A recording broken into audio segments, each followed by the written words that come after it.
주님은 나의 최고봉 2월 23일 묵상을 시작하겠습니다. 오늘의 제목은 섬김의 결단입니다. 오늘의 말씀을 읽겠습니다. 마태복음 20장 28절입니다. 인자가 온 것은 섬김을 받으려 함이 아니라 도리어 섬기려 하고 자기 목숨을 많은 사람의 대속물로 주려 함이니라. 아멘. 오늘 이 말씀은 예수님께서 예루살렘으로 올라가시면서 제자들에게 하신 말씀입니다. 제자들은 예수님과 함께 예루살렘에 올라가면서도 예수님께서 예루살렘에 가시는 그 의미를 알지 못했습니다. 예수님이 예루살렘에 올라가시는 이유는 십자가에서 자신을 내어주시기 위해서입니다.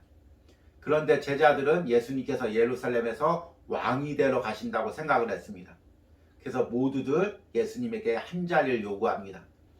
그 중에서 특별히 오늘 말씀 전에 나오는 세베대의 아들의 어머니가 요구를 합니다. 다른 복음서에는 요한과 야고보라고도 이야기합니다. 이들이 예수님께서 높은 자리에 오르실 때 오른편과 왼편 자리를 달라고 이야기합니다. 그러자 다른 제자들이 화를 냅니다. 예수님께서 십자가에 잡히시기 전부터 이미 제자들은 자리 다툼을 하고 있는 거죠. 높아질 생각들을 하고 있는 것입니다. 그때 예수님께서 오늘 본문의 말씀을 이야기하십니다. 인자가 온 것은 섬김을 받으려 함이 아니라 도리어 섬기려 하고 자기 목숨을 많은 사람의 대속물로 주려 함이니라. 우리 그리스도인들은 섬김을 받는 존재가 아니라 섬김을 하는 존재, 자신을 내어주는 존재입니다.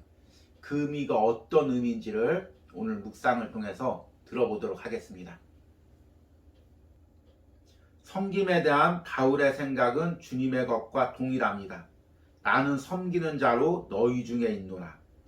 예수를 위해 우리가 너희의 종된 것을, 우리는 사역자로의 부르심은 다른 사람보다 우월한 위치에 서 있는 것으로 생각합니다. 그러나 예수 그리스도의 말씀에 의하면 주의 부르심은 다른 사람의 신발털이개가 되라는 부르심입니다. 영적 지도자로서의 부르심은 결코 높은 지위를 의미하지 않습니다. 바울은 내가 비천에 처할 줄도 안다고 말했습니다. 이것이 바울의 봉사관이었습니다. 나는 당신을 위해 나의 마지막 힘까지 다 사용할 것입니다.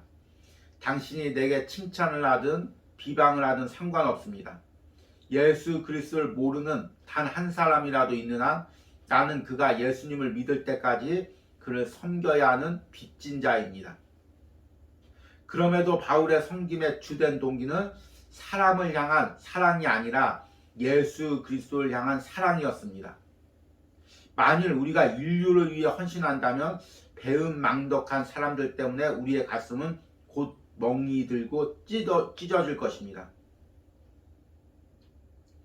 그러나 우리의 동기가 하나님을 사랑하는 것이면 우리는 배은망덕한 사람들을 경험하게 될지라도 우리는 여전히 그들을 섬길 수 있습니다. 바울은 예수 그리스도께서 자신을 어떻게 대해 주셨는지를 깨닫고 다른 사람을 섬기기로 결심합니다. 내가 전에는 비방자요, 박해자요, 폭행자였으나, 즉 나를 향한 다른 사람들의 미움과 악의가 아무리 강할지라도 내가 예수 그리스도께 대했던 미움과 악의와 전혀 비교될 수 없다는 것입니다.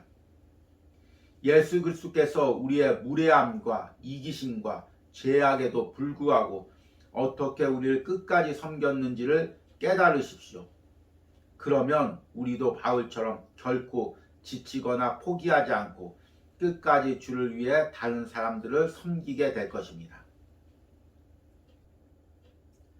오늘부터 2월 마지막까지 주님은 나의 최고봉 묵상은 섬김이라는 주제로 묵상을 하게 됩니다. 2월의 주제는 주님을 사랑하십니까입니다. 저자는 우리가 주님을 사랑하면 주의 일도 하고 다른 사람도 섬길 수 있다고 말합니다.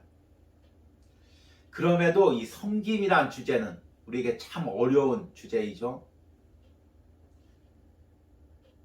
교회에서 예배 시간에 서로 사랑합니다 고백하십시오 말할 때 사랑합니다 라고 말하는 것, 그리고 부부 세미나에 가서 서로 섬기겠습니다 라고 고백하는 것, 이렇게 어떤 공식적인 자리에서 입술로 고백하는 건 쉬울지 모릅니다. 그러나 실제로 삶의 자리에 가서 끝끝내 강팍하고 변화되지 않는 사람을 섬긴다는 것, 계속해서 나의 마음에 상처를 주는 남편이나 아내를 섬긴다는 것, 이것은 결코 쉬운 문제가 아닙니다. 저는 청년 시절 때 이 섬김에 대해서 많은 고민을 했습니다. 특별히 마태복음 5장의 산상수훈의 말씀을 읽다가 말씀 한 구절이 저에게 꽂혔습니다.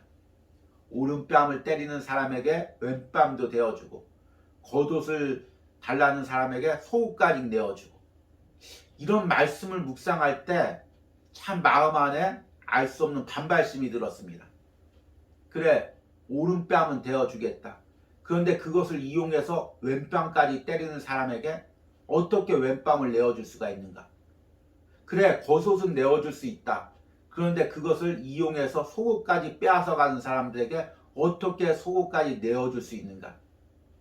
이것이 참 저에게 어려운 문제고, 때로는 이 말씀을 이야기하는 사람들이 외식하는 것처럼 느껴질 때가 있었습니다.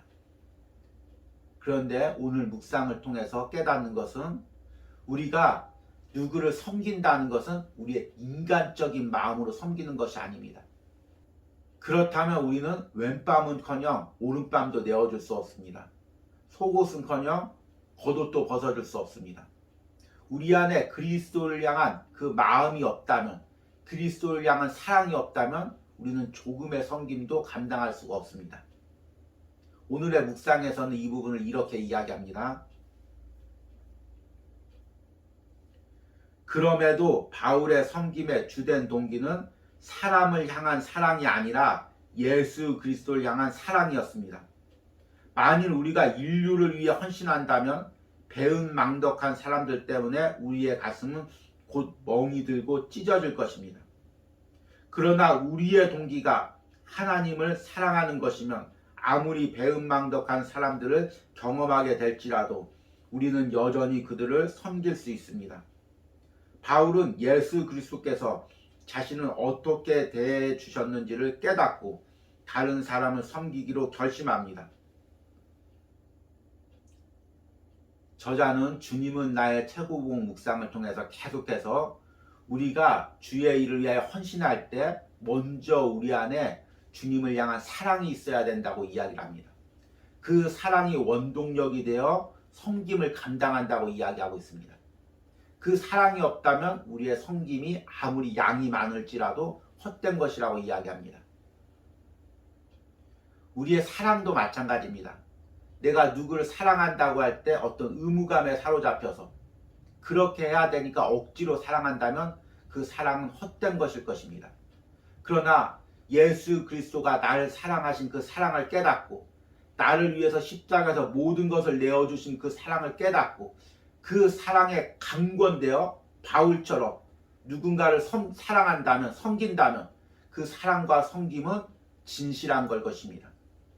그러기에 우리가 누군가를 섬기기 어려울 때 먼저 억지로 그 사람을 섬기려고 하지 말고 내 안에 예수님을 향한 사랑이 넘치기를 기도하시기 바랍니다. 그러면 그 사랑으로 영혼을 섬길 수가 있을 것입니다.